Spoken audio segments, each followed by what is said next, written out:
Monica, hello, lady. Big Perk, good morning, everybody. You both are warmed up. I've been watching you for the last 2 hours with Greenie, causing a trouble on a Feel Good Friday. I'm Molly. Welcome into First Take.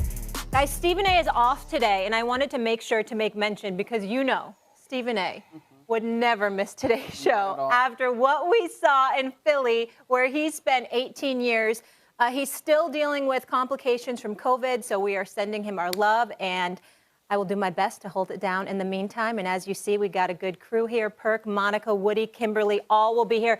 And there is so much to unpack. Wait, I have one thing to say to Stephen A, though. At least one of our teams wins at Madison Square Garden. Did you see my Yukon Huskies? Yeah, I've been real quiet lately. Make sure Stephen A gets that message, Twitter, in case he's not watching. Let's get this party started. Guys, it was a playoff atmosphere. I had serious FOMO in Philly. Tickets going for as much as $4K. Kevin Durant, Kyrie Irving knew it was all eyes on us. Just demonstrative out there. A 29-point beatdown showing Philly there are levels to this. Harden, meanwhile, he shrunk in the moment, Big Perk. It was the Sixers' first loss since he joined the team. James is at the mic. We got our ass kicked, and, since I've been here, everything has been, sweet, and we've been winning games. And so tonight was good for us, and we get an opportunity to come down to reality, watch film, and just continue to get better and making sure we hit the right strides. Did we win a championship tonight? No. Did we get to the clinch a playoff spot or no? For you guys on the outside with the whole James situation and just the entertainment aspect of it, I'm sure it was bigger, but for us, we move on to the next one. I love KD there. By the way, just covering for his boy. Talk about team. And James Harden, he loves a good puffer. So do I. That's all I got to say. He's always got a fresh one each postgame.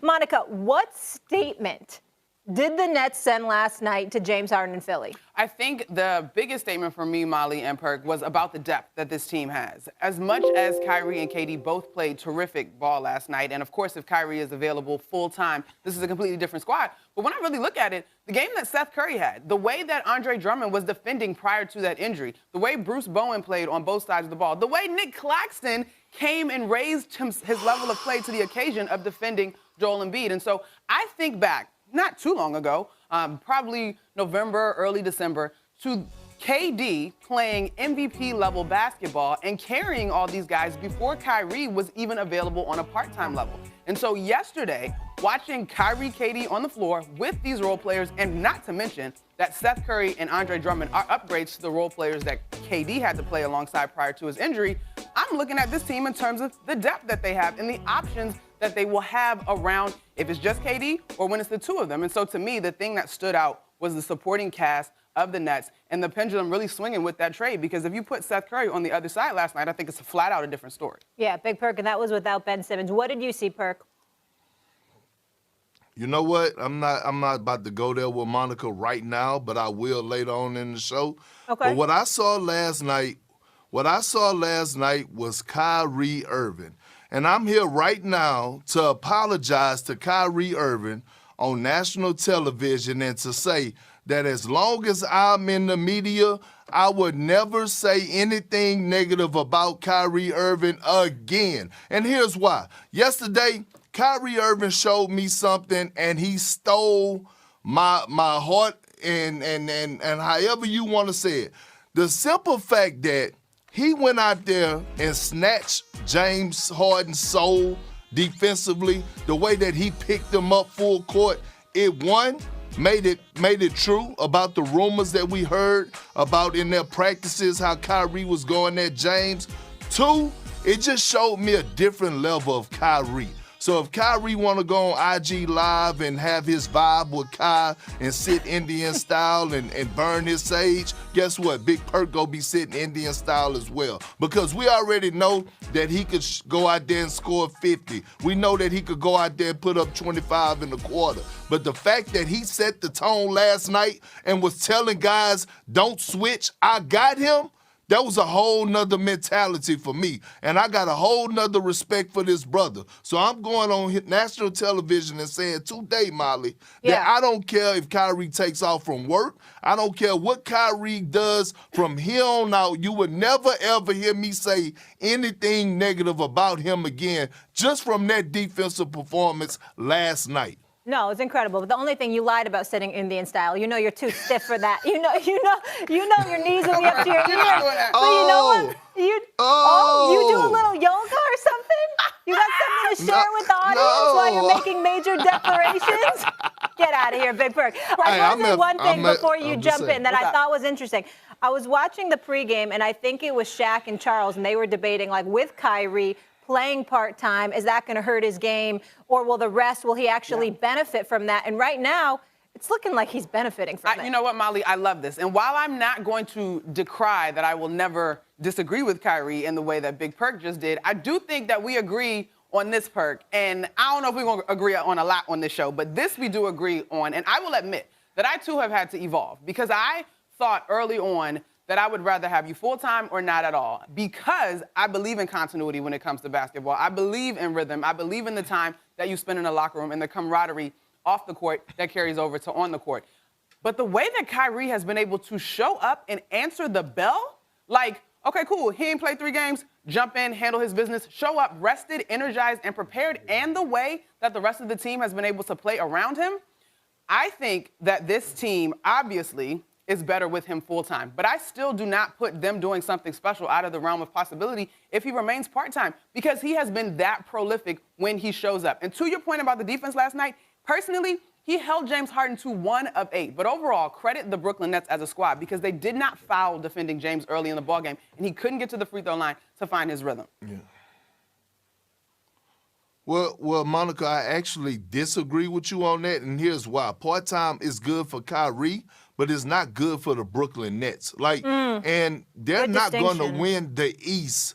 They're not going to win the East with a part-time Kyrie. The East is just that good. And if you're going to sit up here and tell me that with the supporting cast, like I get it, Bruce Brown played a hell of a game, Steph Curry played a hell of a game, but the reason those guys played a hell of a game last night was because you have KD and Kyrie on the floor. And so when you get to the postseason and they have to go against a team like the Chicago Bulls or the Boston Celtics or the Milwaukee Bucks, and they're at home and Kyrie may not be playing, I don't see them winning those games without Kyrie Irving. Like, you need Kyrie full-time in the East. The East is not what it used to be. Like, we can name 5 teams right now that we can make a legitimate case on why why they could come out of the Eastern Conference. So Kyrie part-time, the Nets are not going anywhere. Kyrie full-time, they definitely have a chance. What's anywhere, Perk? They can't win 3 series to get to the finals or to the conference finals because to me, there's a realm where they get at least a series. Will not make them the favorite with that part-time Kyrie, but I just think that Kevin Durant is turning a corner in the way that those guys have been playing. It's not out of the realm of possibility. Monica, are you okay? Like I'm good. Really I said what I said, bro. In the 8th seed. Okay, so cool. Boo-boo, because right now they're in the 8th spot. They could possibly be in the 7th spot, which means that they could possibly face a Milwaukee Bucks in the first round. And you're telling me that with a part-time Kyrie, if the playoffs started today and they were to win and get into the playoffs and they're the 8th seed, you're telling me with a part-time Kyrie that the Brooklyn Nets could beat the Milwaukee Bucks. That's what you're telling me. Dude.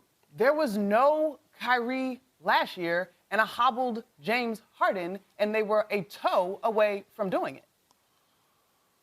Yeah, but boo-boo, listen, they got the Milwaukee Bucks have gotten better. I know. The Big Three has a different type of chemistry. Matter of fact, the Milwaukee Bucks are your team that you picked to come out of the Eastern Conference. Listen. So which one is it going to be now? Well, you can't straddle the fence today. I know. Ugh. I can't straddle the fence. Perk's bringing receipts. I know he's bringing some receipts because I do have the Bucks as it stands. Yeah. As it stands, I do have the Bucks coming out of the East. I will say, again, and we talked about it this morning on Get Up, if something changes and Kyrie becomes available full-time, I'm taking the Brooklyn Nets. But I defer, Perk. You got me there. If he's part-time, I'm still leaning in on the Milwaukee Bucks. Monica, don't feel bad. I usually win majority of these Whatever, days. whatever. Hey, Molly, what's my saying? Molly, Yeah. Molly, what's my saying? I'm 90% right or something like that. Wait. You don't even know your own saying. What? You're right. 70%? No, 100% of the time. I don't know. I'm working on it. It's all wrong, but it's like all that. right. That's basically what it is. All right, Perk. I got to get on you though, okay? Because you're all about Philly getting out of the East, and you know what, Perk? Last night was rough for you. You tweeted this. I got a tweet. I got receipts too. All right. You tried to redeem yourself with your little tweet. James Harden showed up to the boxing match and realized he forgot his gloves. Don't mind me though. Carry on. You know, I tried to get your flashback, Perk, but I couldn't. So I'm going to paraphrase for you. I think I got this quote down. You called Harden and Embiid the greatest duo. Wait, we need Perk on camera for this. The greatest duo since Kareem in Magic. How you feeling about yourself this morning and those bold proclamations? I feel great. I said they have the potential to be the greatest duo since Kareem and Magic. Okay, so you know what? He added potential because we didn't have the tape. You added that word potential. No, but here's the thing. Let's not act like from this small sample size that these two haven't shown us that they have great capability of playing alongside each other at an extremely high level. Now, last night was one game, but it was a humbling situation for them because now they could go back to the roots of the things. Now they could go back to getting it out of the mud. Now they know that what it takes, they're going to have to come out there and not just show up because they're James Harden and Joel Embiid, that they're actually going to have to play. I will say this about Embiid. Look, he did not shoot well from the field last night, and that happens. But for as him competing, for as him getting to the free throw line, for as him talking this smack and doing what he had to do, I thought he did a hell of a job last night of actually competing. Now, he didn't shoot the ball well, but I'm not going to go back on my statement. These two are still a dangerous duo. They had an off night last night, and we'll see come postseason time. Let me see how these guys are going to get stopped. Hold up. Get him, Molly. They're still a dangerous duo? Right, and potential? What are we doing? Because I got a question here. Hold up, Get him, Big Molly. Perk. No, mister, I'm right 100% of the time, 70% of the time, or whatever nonsense that I love that line. I love all your lines, Perk. But the question was, do you still believe Embiid and Harden are the best duo in the NBA, Big Perk? It wasn't, are they still dangerous? Don't switch things up on me. No, I'm not backpedaling. Listen, I strongly believe that they're still the best duo in basketball. There we go. I strongly believe that they still have things to figure out just like everyone else. And like I said, it's been easy for them. James Harden talked about it in his postgame. Everything's been peaches and cream since those two been on the floor together, and now they hit adversity, and now they went up against a Brooklyn Nets team that were waiting for them, that had something to prove, that took it personal. So I think that these two, we all know, Joel Embiid, he embraces that, and he's going to circle the next few games, and now they got a reality check, which is going to fuel the 76ers, and I'm standing by it. They still are the best duo in basketball. Do we also need to quantify this statement by regular season versus postseason? Yes, that's where I want to go. That's where I want to go, Monica. Because do you have pause now? Do you have concern about James Harden shrinking the biggest moments? Because if Stephen A. Smith was sitting here right now, he would say to you, Big Perk, yeah, you think they're the greatest duo, but who have they played? The Knicks a couple times. They played Minnesota. Now this was real competition, and we saw what happened. They were on their home floor. So is there concern, I'll start with Monica, I see you're getting angry, about James Harden in the biggest moment still? Here's the deal, and this is life lesson. Let's have a life lesson moment, Please, y'all. I love it. I'm always trying to grow. The only way to improve because of adversity is to push through adversity. Talk to me. Okay? So first quarter last night, James Harden can't get to the free throw line. And I hear you, Perk. I was with him when he dropped 24 in the fourth quarter 10 years ago. I love it.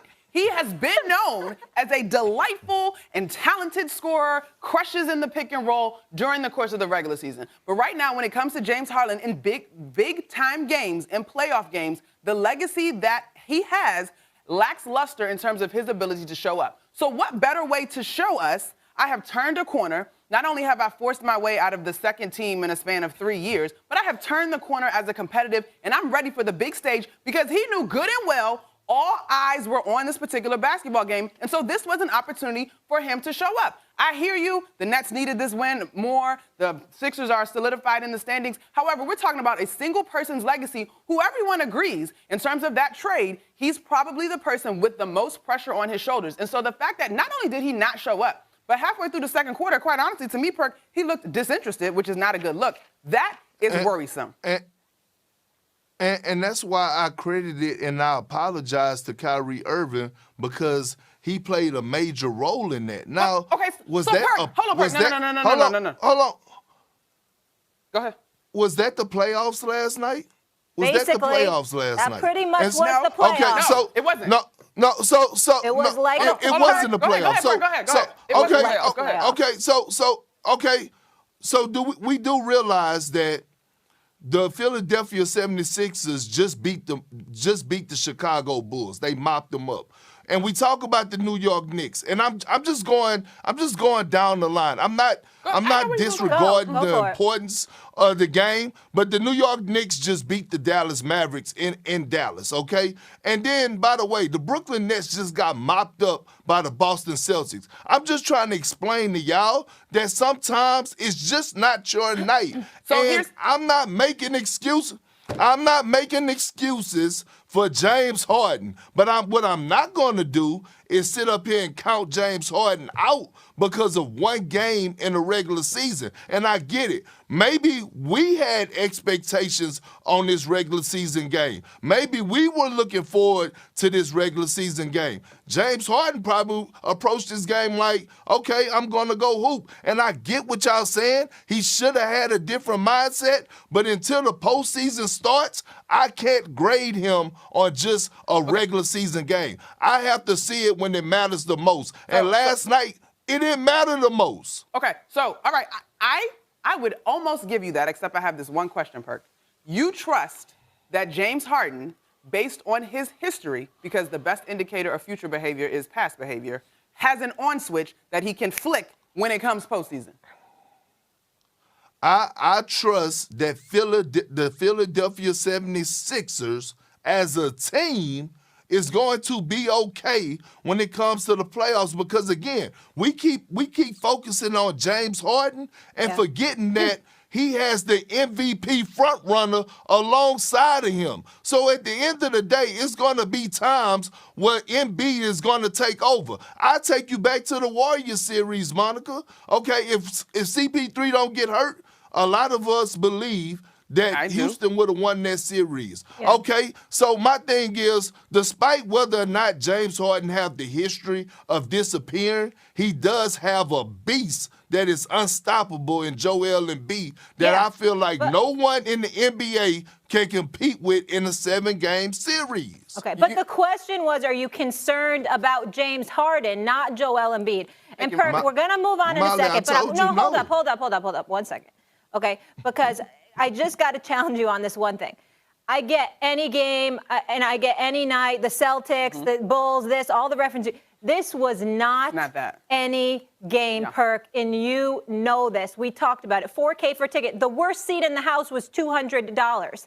They said it was like a playoff atmosphere. It hadn't been like that in 10 years. You know this. He's playing his former team. How much did we talk about this trade? The whole Ben Simmons thing. This was not a regular season game. It was a time to put on a show. And guess who put on the show? Kyrie Irving, who you apologized to, and Kevin Durant. And James Harden just did not. But we'll leave it on that. We'll come back to this a little later. I want to transition because you were talking about adversity later, pushing through adversity. All right? And I'm coming back. Don't please like that, Perk. I'm coming back to you, okay? Ben Simmons. Right? Big Perk. Ben Simmons showed up. He had his Louis Vuitton jersey, got booed. We saw the whole thing. Do you think that was the right decision by him to put himself in that adverse atmosphere now when he didn't have to play to kind of get that monkey off his back, or was it a bad decision by Brooklyn? Oh, that monkey is still on his back. Him showing up was one thing, but he showed up in street clothes. Ben Simmons is going to have to show up and play there. And that's another thing that we need to discuss. If Ben Simmons or when Ben Simmons return, let's just say hypothetically that the 76ers and the Nets happen to play each other in the playoffs. They happen to match up and they see each other, whether it's in the first round or the second round. Ben Simmons is going to be playing. It's going to be different when Ben Simmons return to Philly. So that's what I'm saying. Like, I feel him. I understand it. I understand him trying to get it out the way and put it in his past, but it's not in his past yet until he actually shows up in Philly and he shows up and he's between those lines. Yeah, he's got to get on the court to work it out for sure. But I do think that this was a step in the right direction. I think we would be having a different conversation if Ben Simmons didn't travel with the team, right? So if we buy that the back injury, he's working his way back in, I do think that this was a step in the right direction, but he has to get on the floor. And reports indicate, he's with the team and has really good camaraderie. What I did think was interesting in regards to this was KD's comments, post-game interview with Stephanie Reddy and post-game at the presser. Something about KD is very special because not only is he a tremendous basketball player, but he's been able to navigate some personalities that maybe aren't the favorites around the league, we'll put it like that. And so his loyalty to Kyrie, as we've seen in this situation, I respect his loyalty. Ben Simmons wanting to come and play alongside of him. And the day of the trade, I think we had heard that he had already had conversations with KD and Steve Nash. And so I really think KD is onto something coming up this postseason, y'all. Yeah, absolutely. I will say this though.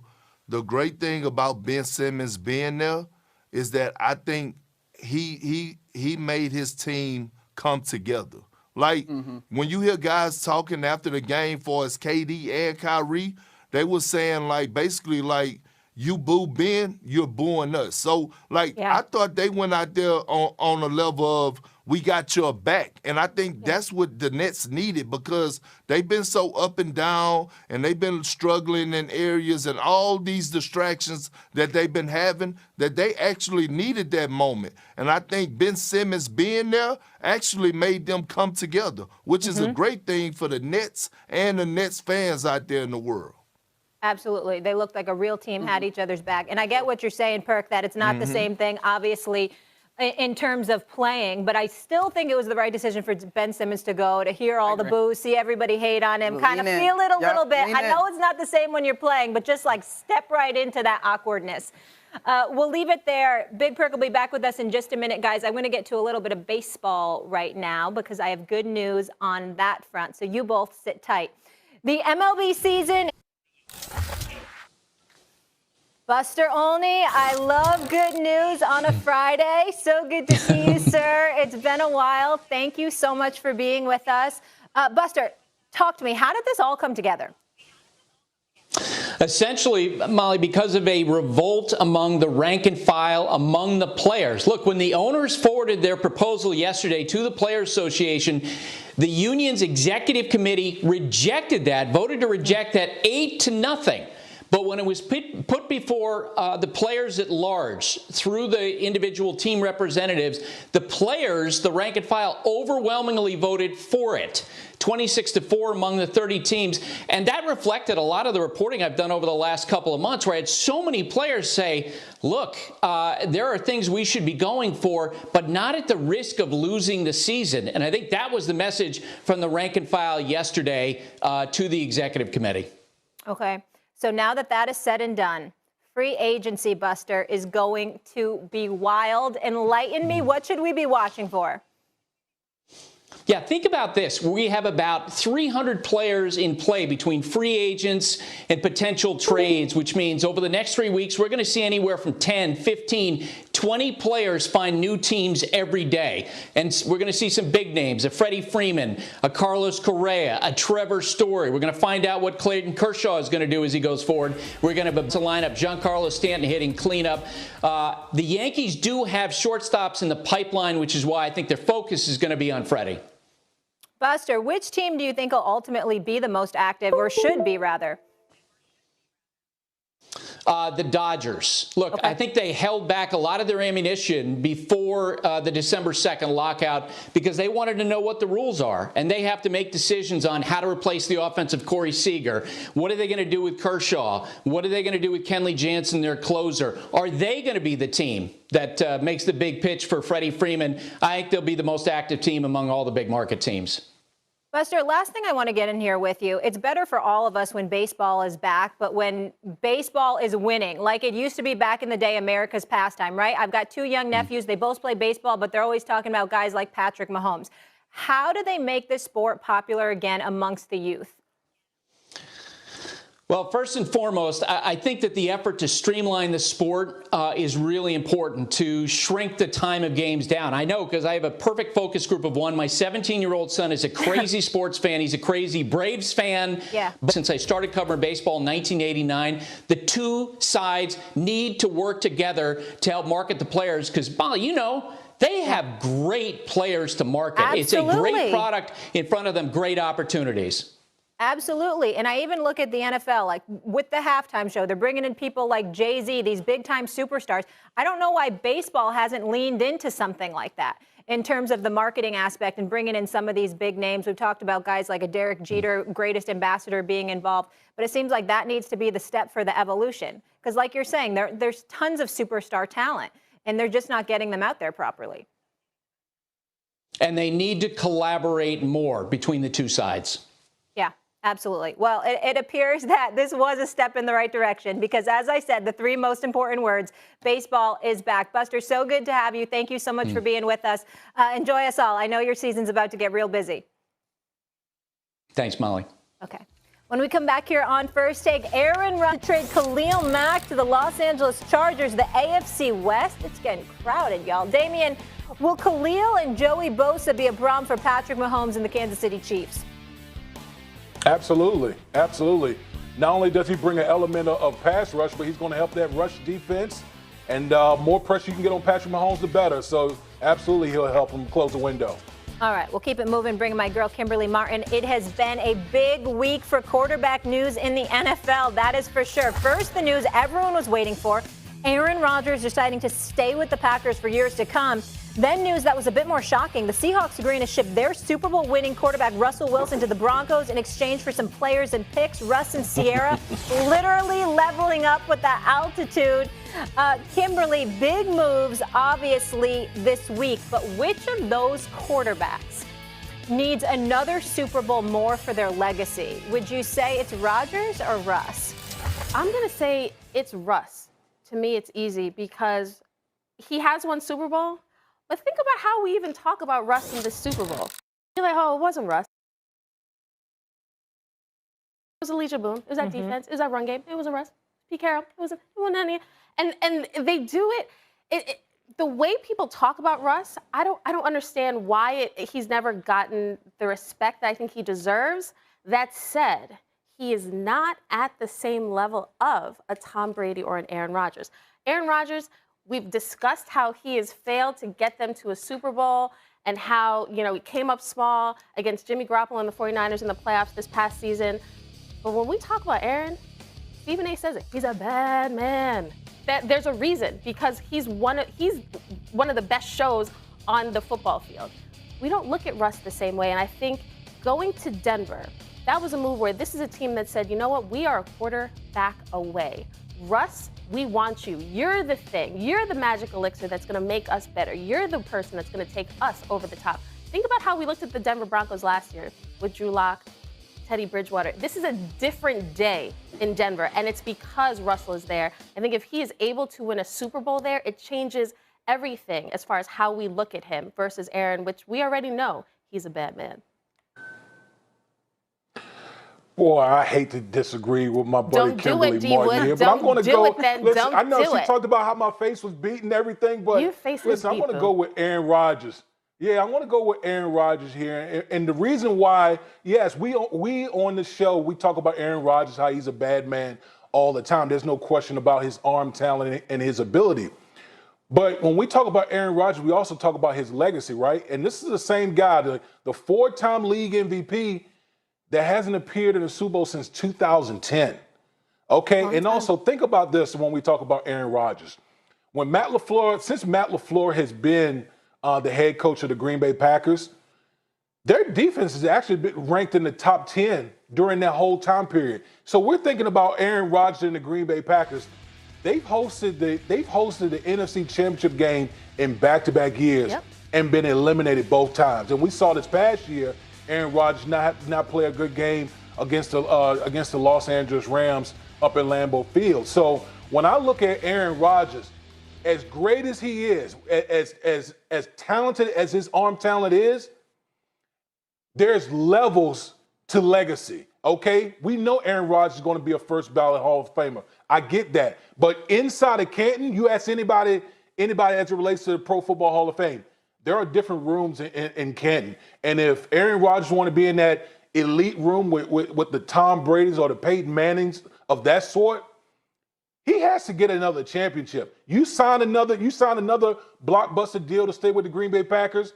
I don't want to hear any other excuse from Aaron Rodgers. I don't want to hear anything. It has to be Super Bowl or nothing. It's got to be Super Bowl or bust with Aaron Rodgers, because from this point forward, that's all people are going to care about as it relates to Aaron Rodgers. It's all about his legacy. Right. He has to get more than one Super Bowl in order to elevate that to the next step, where we're talking about maybe putting him in that same room with Tom Brady and company. Let me get in here for 1 second, because I think you both make phenomenal points. And I love what you said about Russ, because I think Russ doesn't get the respect. I think you're absolutely right. Who do they talk about? They talk about beast mode. They talk about the Legion of Boom. They talk about Pete Carroll. Even now, people are still doubting him. And then where I go to you, Woody, which I think is also interesting, is almost the conversation. People are going to get mad at me for putting Harden and Rodgers in the same sentence. But what I just talked about with Big Perk and James Harden, right? He does it in the regular season. We haven't seen it in the playoffs. And for Aaron Rodgers, we haven't seen it in 10 years. So like you're saying, what is he right now? One of the greatest regular season quarterbacks ever, the most talented. But he needs to get it done in the postseason. But one thing I want to go back to you, Damian, here, to Kimberly's point, is do you think, right, we know Aaron Rodgers is a Hall of Famer, right? Aaron Rodgers is a Hall of Famer regardless. But is Russ a Hall of Famer right now? But if he gets a second ring, he would be. You know, I tend to think that Russ is a Hall of Famer right now. I think Russ has done a phenomenal job. I think Russ is a 9-time Pro Bowler up in Seattle. But here's what I will admit. I will admit that, the early part of Russ's career, the Legion of Boom played a huge portion. In that first Super Bowl, was obviously, we talk about the defense, but I do think along the lines of, Russell's career in Seattle, Russell has really put that franchise on his back, over the last few years, and really kept this team competitive and trying to be in the Super Bowl conversation. I just look at Aaron, when I make the case of Aaron Rodgers, it's on a totally different level. I'm just talking just pure legacy. The best of the best of quarterbacks that we've ever seen play this game. And for a guy who's won four MVPs in the National Football League and only to have won one Super Bowl, I think if he wants to get to that next level, he needs to win another Super Bowl. And I think it's just two different conversations that we're having between Russell Wilson and Aaron Rodgers in this situation. Yeah, to me, the pressure, I think you're talking about pressure and you're talking about legacy together. Like last year, there was a lot, it was Super Bowl or bust for Green Bay last year. But obviously they fell short of that. We don't look at Aaron Rodgers any differently. We still come into the season like, okay, yeah, he's one of the favorites to win the MVP. He's one of the favorites. The Packers are a favorite to be in the playoffs and be a Super Bowl contender. I just don't see the way we look at Aaron changing necessarily. Like, yes, he will get another Super Bowl. Yes, Aaron, now he's out of the pack that just has one. He's elevated. But even if he ends his career with one, Aaron Rodgers still goes out as one of the best quarterbacks to ever play the game. That does not change. To me, when we talk about Russell, another Super Bowl completely changes the narrative on Russell Wilson being a guy who goes to a new team and tries to pull off the Tom Brady. Like, oh, now it's about me. You want to say the last Super Bowl wasn't about me? Well, check this out. I came here and I changed this franchise. and now we're going to win it because of me. Like, that's a completely different situation. I feel like they're both legacy defining, and I think they both, another ring would put them into a different class, just at different levels, like what you're saying, Woody. It's just completely different levels in terms of what we're talking about. But guys, I want to transition to another quarterback who's also just as good. Yeah, also on the move. That would be Carson Wentz. He is now a Washington Commander. Damian, I'll ask you this. Who do you think has a better shot of winning their division? Do you think it's Carson Wentz taking the NFC East? Because I know it wasn't that long ago that you had Dak Prescott in those Cowboys, Damian. I won't forget. Do you think it's him winning the NFC East, or do you think it's Russell Wilson winning the AFC West? I'm going to go with Russell Wilson winning the AFC West. And I know we're talking about how stacked the AFC West is. But let's not forget, like, the Denver Broncos. The reason everyone talked about the Denver Broncos needing a quarterback so bad, I think this team, there were 7 games that were decided by 1 score or less for the Denver Broncos. That's how competitive they were. This is a team with a top 10 defense, got weapons galore on the offensive side of the football, and the one critical piece that was missing was a quarterback to navigate the whole thing. I think when you look at Carson Wentz, there's a reason why we're seeing this dude go from Philadelphia to Indianapolis in 1 year, then all of a sudden being traded to the Washington Commanders. There is just something with the lack of leadership or something with intangibles as it relates to Carson Wentz. Everyone looks at the numbers. I think the numbers from last year where he had 27 touchdowns, 7 interceptions, I think it was deceiving. With that Indianapolis Colts team, that was top 10 in both offense and defense, a strong, one of the best backs in Jonathan Taylor, and you couldn't navigate your way out of the AFC South to get yourself in the postseason with just a win over the Jacksonville Jaguars in the last game. That, to me, Carson Wentz is just not the answer for the Washington Commanders to try to win the NFC East with the Dallas Cowboys and the other teams in that division. I just feel like Russell Wilson is in a much better situation with the Denver Broncos, even with all the other teams in the AFC West, to try to win the AFC West with the Denver Broncos. So, shockingly, I don't agree with D. Wood. The answer is Carson Wentz, and it has nothing to do with Carson Wentz. It has everything to do with the NFC East. It has everything to do with the New York Giants and Daniel Jones, or if Mitchell Trubisky ends up there, which, there's speculation that could happen. It has everything to do with the Cowboys. What will the Cowboys be in 2022? We're going to see. It has everything to do with the Eagles, who, despite having Jalen Hurts and going to the playoffs, still have all that draft capital, and it seems like they're going to be in the QB market. The NFC East it's been so bad. And for the Cowboys to beat up on the NFC East, I think they were like 6-0 against the division. That's why I think Carson actually has a better chance of winning the division, because everybody else around him, from year to year, you don't know what those teams are going to look like. In the AFC West, Woody, we talked about this. We talked about this on Get Up, First Take, from morning till night. The AFC West is loaded, my brother. It is loaded. I don't even know if Russell will make the playoffs. I think he will, but you don't know. Justin Herbert, Justin Herbert, Derek Carr and the Raiders, like this is a whole. And here's the thing, that's the scary thing. I didn't even mention Patrick Mahomes and the Chiefs. Like, the Chiefs in the conversation, like, they end up being an afterthought because we're so caught up in the moves that the Broncos have made. I just don't know. There's going to be a very good team out of that division, a lot of good teams out of that division that don't make the playoffs. But Carson Wentz, I agree with you. He's not a dog. I watch Hard Knocks. He's a guy that doesn't hate to lose more than he likes to win. So there are intangibles missing in his repertoire, but there's a lot missing from these NFC East teams. All I got to say, Woody, is that is the ultimate indictment on Carson Wentz. When we talk how thick the AFC West is, we know how bad the NFC East is as a fan of the Giants, that you can't even go with Carson Wentz. I mean, that is just saying a lot to me right now. But let me just stay in the NFC East for 1 second here. Damian, so who do you have winning it then? Are you going to go with Dallas? In the NFC East? Absolutely. Yeah, I'm going to go with the Dallas Cowboys in the NFC East because they got the most talent and they got continuity on their staff. They brought back both of their coordinators. They got the same head coach. Dak Prescott is still there. Are they going to be the same Dallas Cowboys team? Probably not, because We see they have to, make some changes as it relates to the salary cap. But I think when you look at the other teams in that division, I mean, who is there? The Philadelphia Eagles got, they got Jalen Hurts and they got some draft picks and all those type of things. But overall, when I look at that division, man, it's still all about the Dallas Cowboys and the star power that they have on both sides of the football and the continuity that they have on their coaching staff.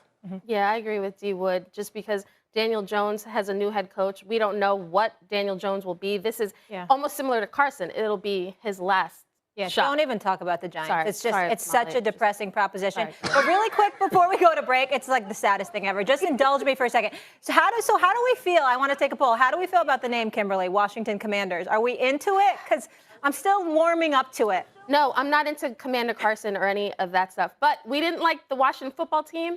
And that actually was kind of catchy. So maybe in a couple months, we'll be like, oh, the Commanders. Yeah, now I'm liking Washington football team better. Exactly. All right.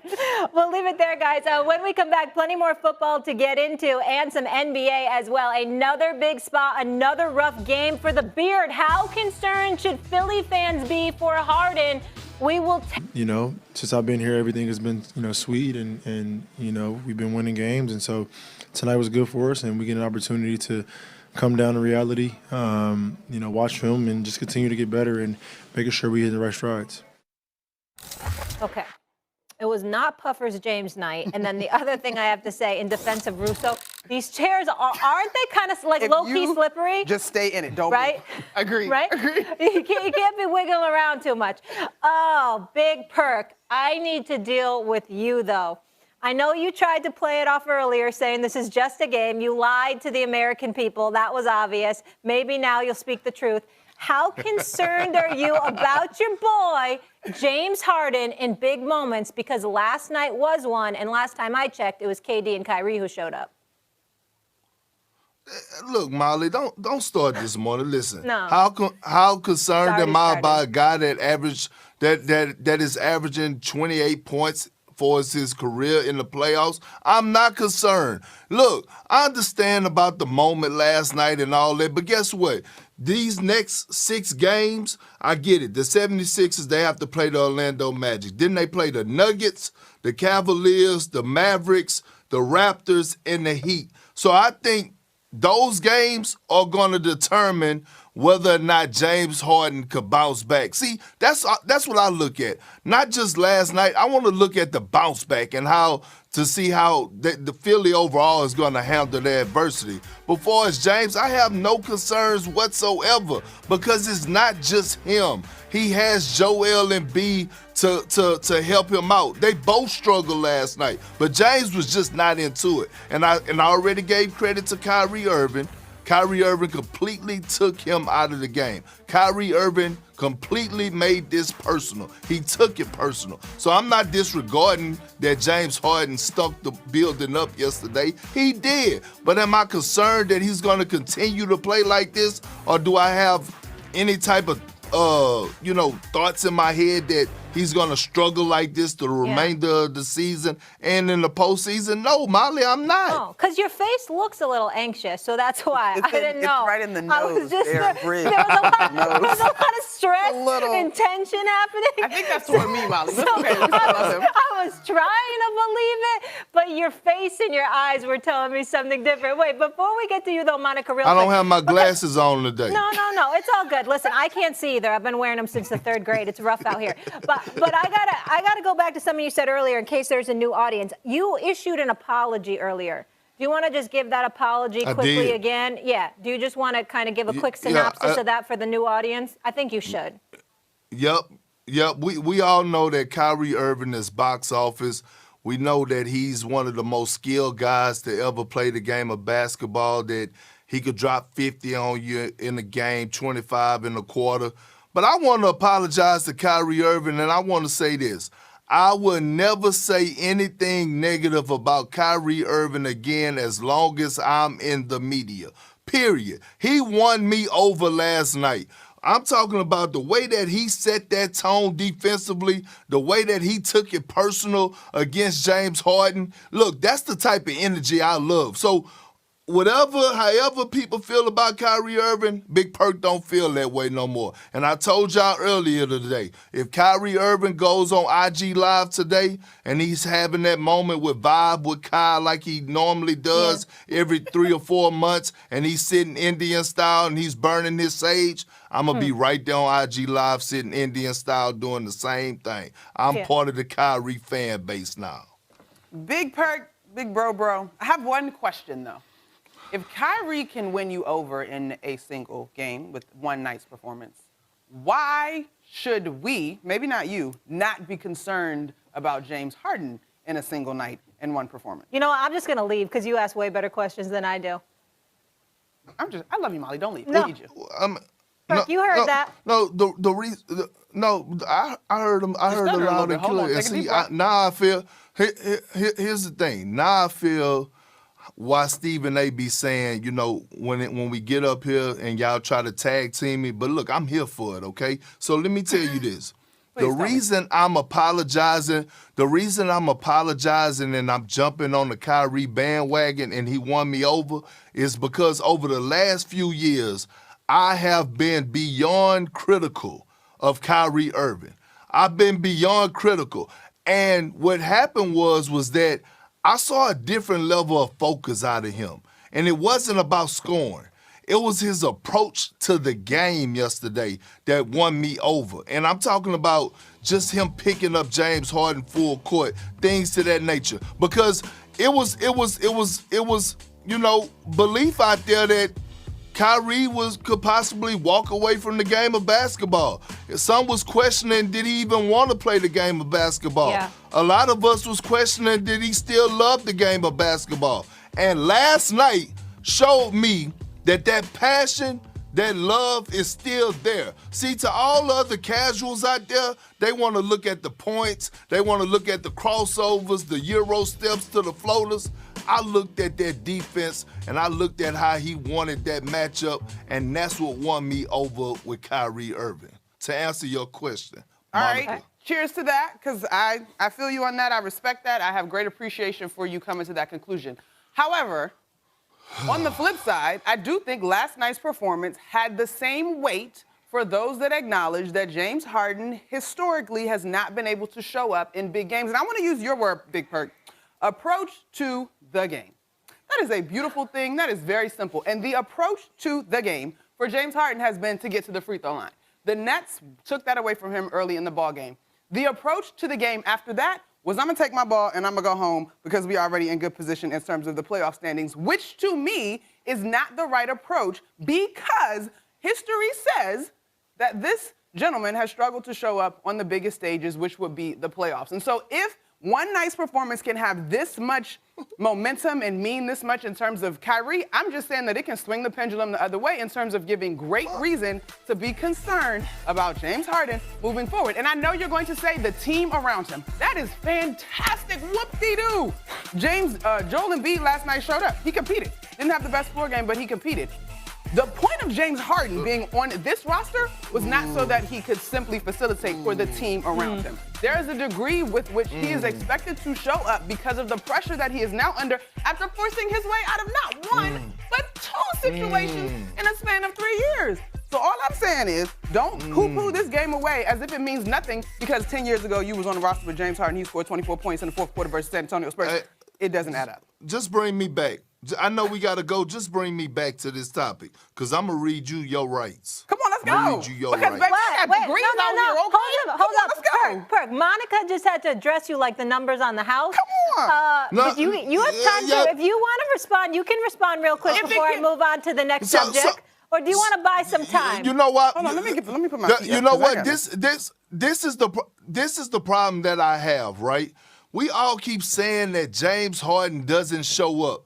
James Harden went to the Houston Rockets and made them relevant. This is a team that wasn't relevant since Elijah won and Clutch City.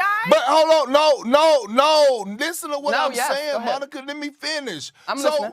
This is a team that was making it to multiple Western Conference Finals. The only team that they couldn't beat was the Golden State Warriors, and we're talking about a dynasty team. We're talking about one of the best teams that was ever assembled. That was the team that was in front of James Harden. Look, we all look at the last Game 7 or the Game 6, but we don't look at the games that got them to that point.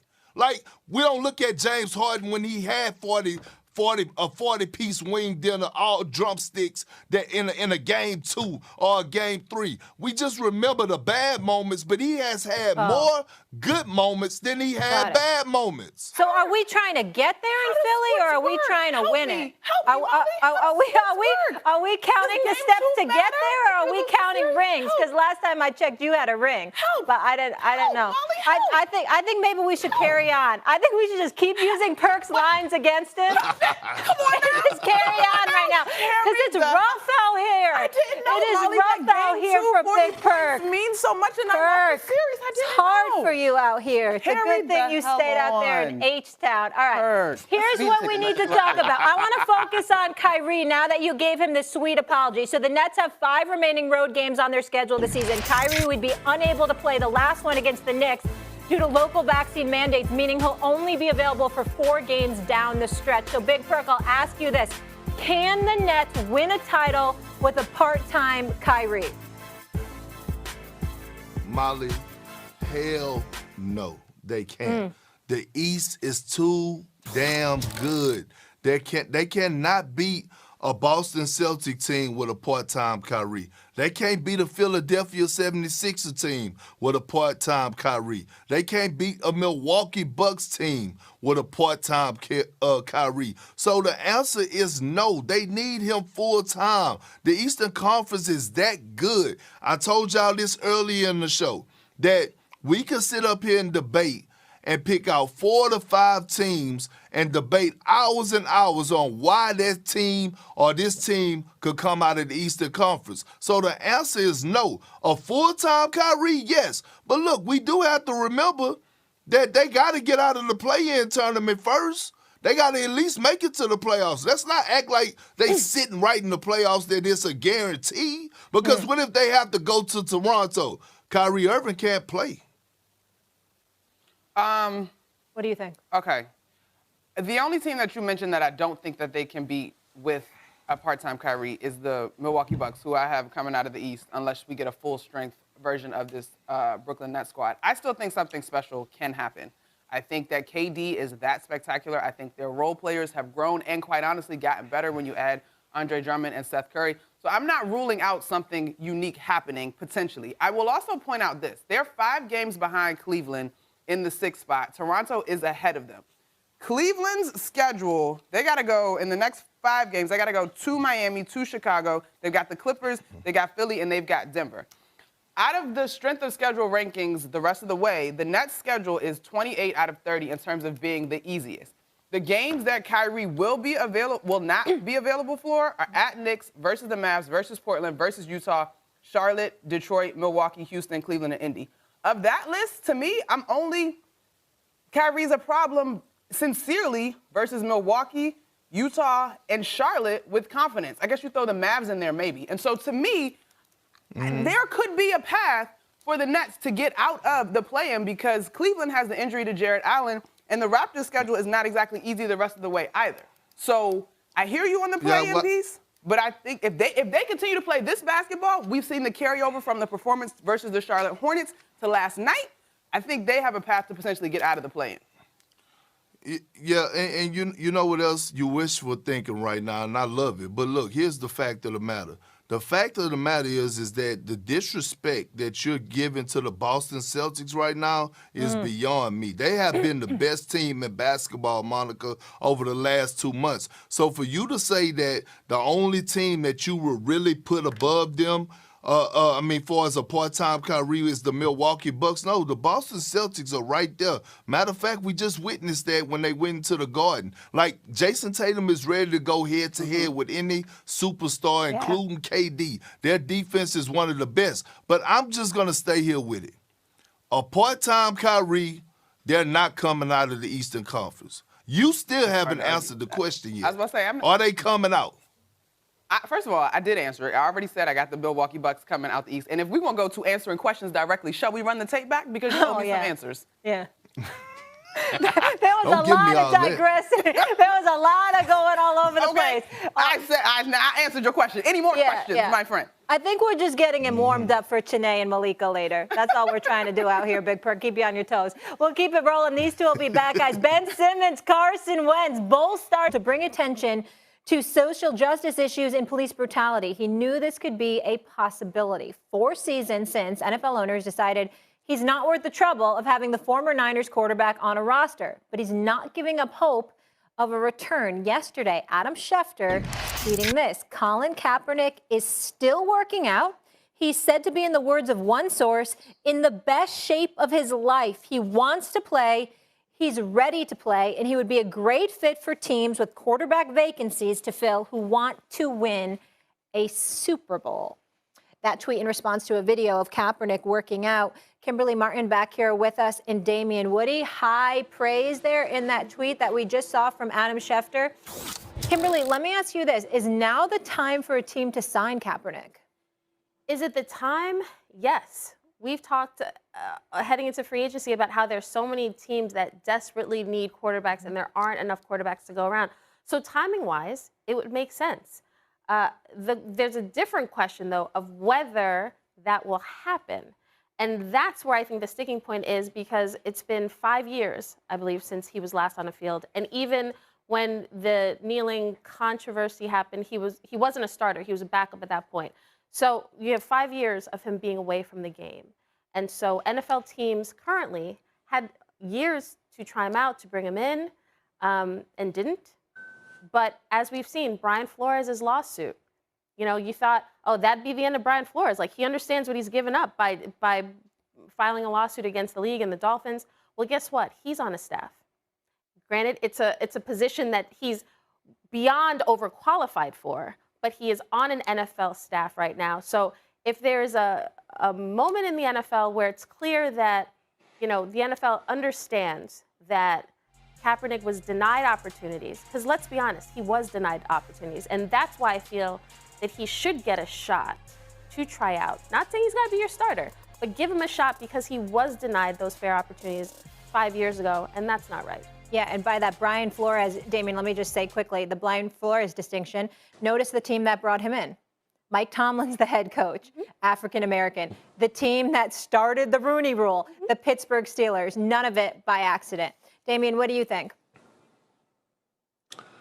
Yeah, listen, I think Kimberly brings up a good point. You know, should Colin Kaepernick get a shot? Absolutely. I mean, you look at the lack of depth at the quarterback position as it relates to the National Football League. We're seeing all these transactions from teams just trying to, in some fashion, trying to get a quarterback.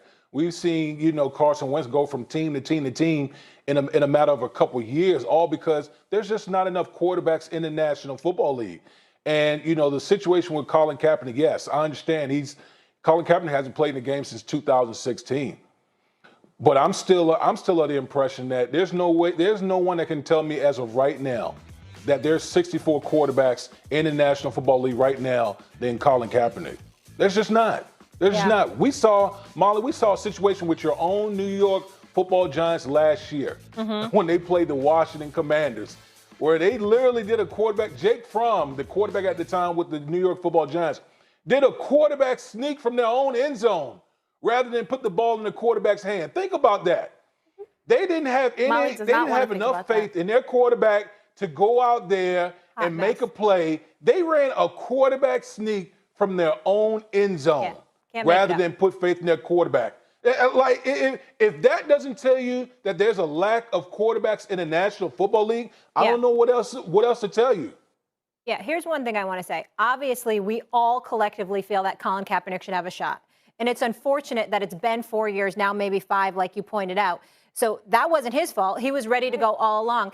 And it just makes me think of Tim Tebow, because I think it'd been 10 years since he'd played in a game, and he got the chance and he got brought in. Obviously, it was at the tight end position by his former coach, who's no longer there with the Jacksonville Jaguars. But Damien, this is where I want to get more realistic with it, right? How hard is that to not have played in the league for 4+ years? Say somebody does give him an opportunity, which we think he should, and if there's any year, it should be this year, to not have played in that long and to step on the field at the quarterback position. Molly, it's extremely hard. I mean, what we're talking about is like Colin Kaepernick, climbing Mount Everest. Like it's, you only get better at football by actually playing football, right? So the fact that we haven't seen Colin Kaepernick play in an actual game since 2016, this is a huge mountain to climb as far as, getting back in the league. Not only just getting back into the league, but actually playing meaningful plays in an actual game. Mm-hmm.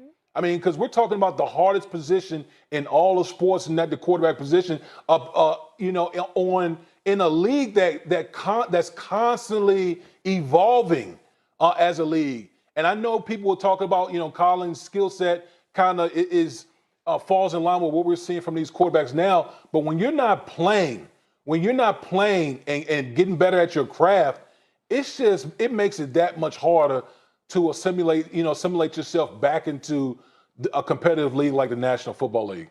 Kimberly, what are you hearing? Well, unfortunately for Kaepernick, I was checking in with people yesterday. Mm-hmm. Did you see the workout video? What do you think about his chances?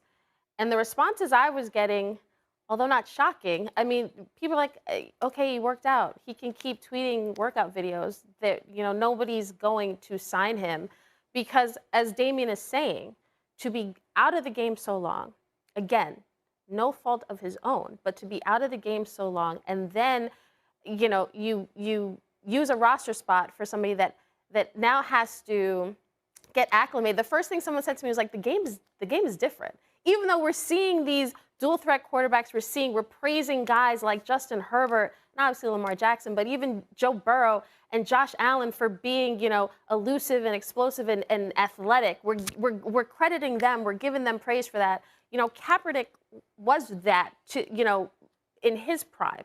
But the thing that league execs tell me is the game has changed, and for you to take on Kaepernick, because it will be. I was with the Jets when they traded for Tim Tebow. That was my first year on the Jets beat, and it's more than just the player. It is everything that comes with the player that you have to contend with.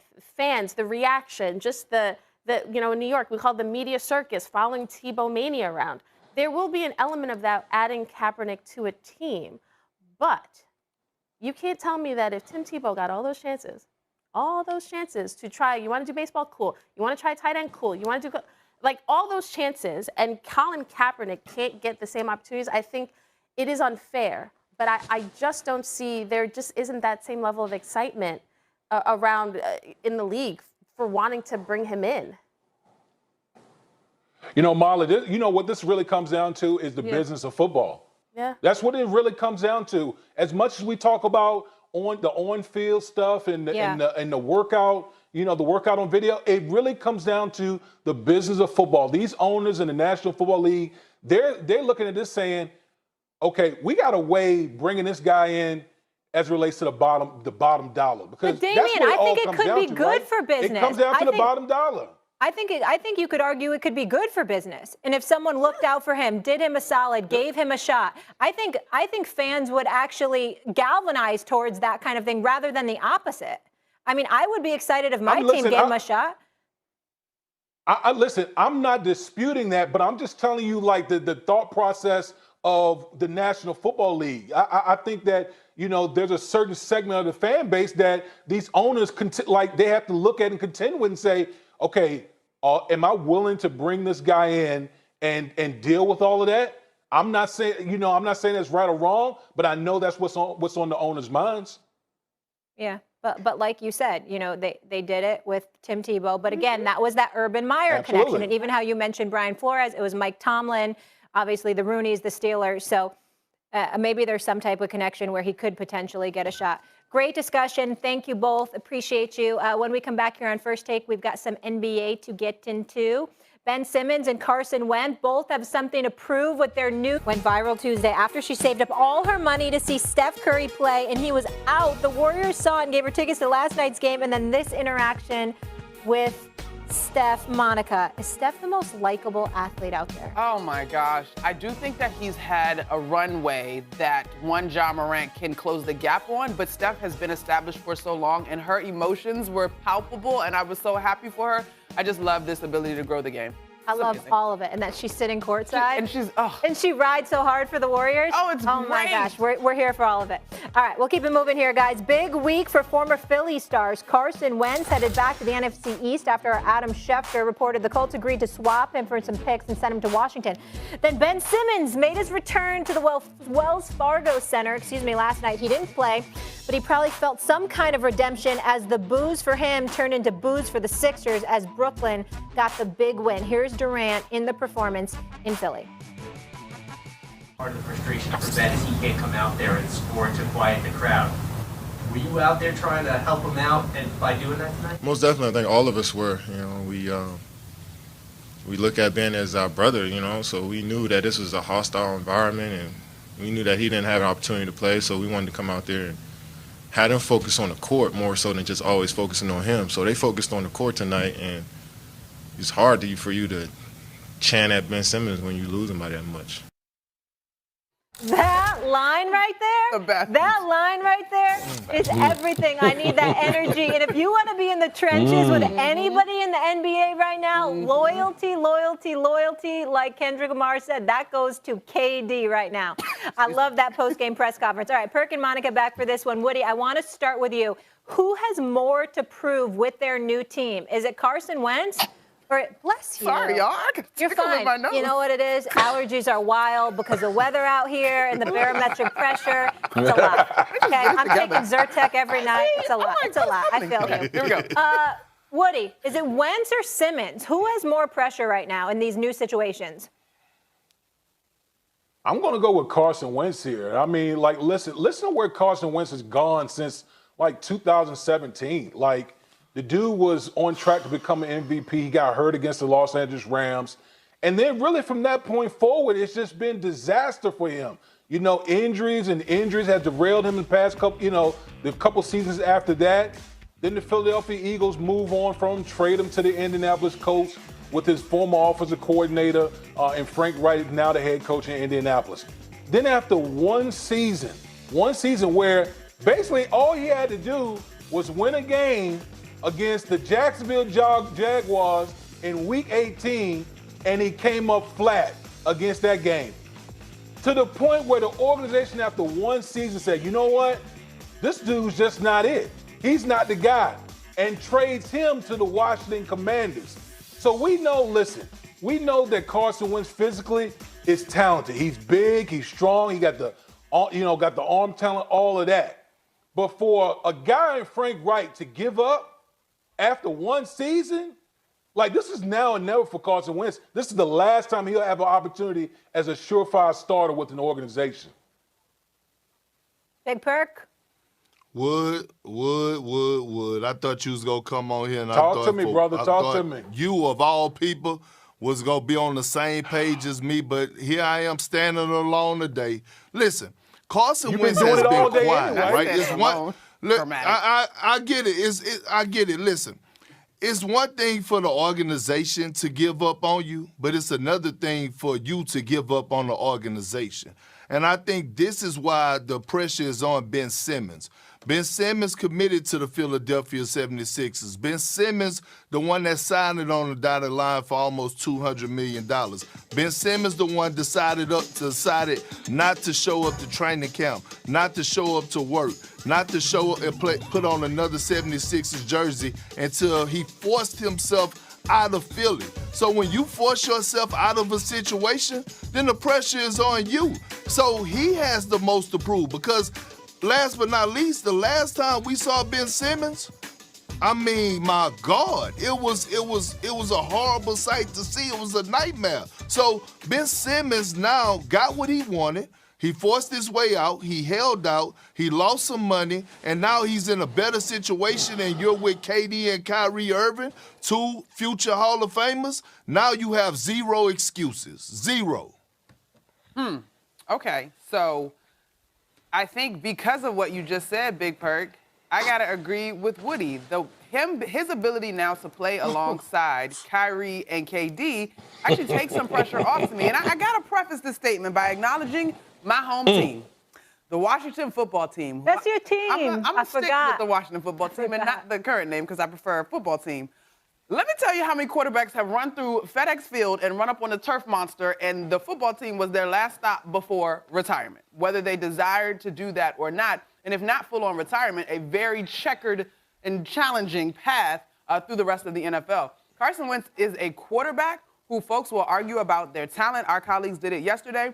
The Washington football team is in dire need of a quarterback. And so in terms of a situation that's supposed to be 1 + 1 = 2 and his need to perform as the guy, I think more pressure is absolutely on Carson Wentz because you don't get too many more looks after this. However, Ben Simmons, to me, even for some reason, if it wouldn't work out in Brooklyn, and I think it will, he's 25. I can still see somebody in the league saying, just get him to a small market, get him with some pieces around him, and it could pan out. I don't think Carson Wentz gets another shot after this. No, I think that's fair. And Damian Woody, right, who's the biggest Carson, I'm not Damian Woody, sorry, Dan Orlovsky, Carson Wentz apologist of all time. Yeah, watch that, Molly. I caught myself right there. Watch Dan that. Orlovsky, even Dan said, this is do or die, make or break for Carson Wentz. This is absolutely his last shot as a starter in the NFL. What are you angry about now, Perk? Your eyebrows and your nose. Yeah. But Your eyebrows again are telling me everything. Yeah, why you scouring, Perk? Yeah. I know because you can't have a temper tantrum and force your way out of a situation, and y'all sitting up here trying to justify why why Ben Simmons don't have the most to prove. Like, you can't force your way out of a situation. Carson Wentz didn't do that. He did. Now, was he productive on the field? Absolutely not. But he didn't go and say or come out publicly and say, I want out, I want to do this. No, the organization just didn't want him. You're right. Ben Simmons actually forced his way out. That's why I feel like he has the most to But prove. isn't that to a degree, Woody, and tell me if you agree, Woody, isn't that to a degree a demonstration of the power that Ben Simmons still has? That he felt like he would still have the cachet to be able to pull that off? Carson Wentz has not had a choice. The league has decided this is where you are now. He would take us home. Absolutely, but Perk, I sat in my bed and watched the same game you sat and watched last night with the Brooklyn Nets and the 76ers. What pressure is there on Ben Simmons right now? You got KD and Kyrie out there balling. Like, all they need him to do is basically go out there and play defense. Ain't nobody asking Ben Simmons to shoot the rock. They just want him just be a perimeter defender out there, and that's it, and ride out coattails. Okay. Carson Wentz got to go out there. Okay, cool. Carson Wentz got to go out there and ball at the quarterback position. Talk to him, Woody. Talk to him, Woody. So what you're telling me? So Woody, you're telling me that it's okay for Ben Simmons to go from being a former All-Star, former All-NBA player to a role player, and that's okay. That's what he could go to. So you telling me that's acceptable? Listen, me personally as a former athlete, it's not acceptable, but the reality is when you playing with KD and Kyrie, you like the third, fourth option on offense. You know what I hate? Cheers to that. I hate this because this is so good, but we have to go to break. I'm sorry, guys. We got to go to break. Monica, Damian, this was a lot of fun. Woody, go over to your piano like you've been promising us. And go to your piano, get your piano lessons going. You come on. What is happening? That's why I'm coming on. I don't know. We're having multiple conversations. I thought we were going to bump. I don't know what's happening. Yeah. I'm going to bump, though. Kendrick Perkins, I am going to give you one last shot to admit. Are we going to check on you? Because we didn't know if you were dizzy from talking in all those circles. Apologizing to Kyrie, and then it's this. There was so much happening. So I just wanted to get to it and stay focused. Kendrick Perkins, look me in the eyes from wherever you are. Houston, I think. Kendrick Perkins, are you at all concerned, any level of concern for James Harden in big moments? After watching him pop bottles with little baby last night after a regular season loss? No, I'm not, Molly. Listen, because if he would have won the game, guess what we would have been saying? Oh, it's just a regular season game. Let's see what he do in the postseason. So, no, I'm not overreacting over one season. Doesn't count, nope, you ain't got time. Did, you don't have time. Blah, blah, blah, blah. And that's what we would have been saying. That's why I got Phoenix ticket this morning because you be talking fast. We would have never been. You ain't got time. We're going to break. We're going to break. Hurt. We're going to break the show over. I can't hear you. Hurt. I can't hear you. I You're can't dead hear to you. me. I You know can't hear what? you. I don't even know if I'm going to call you to be on Monday.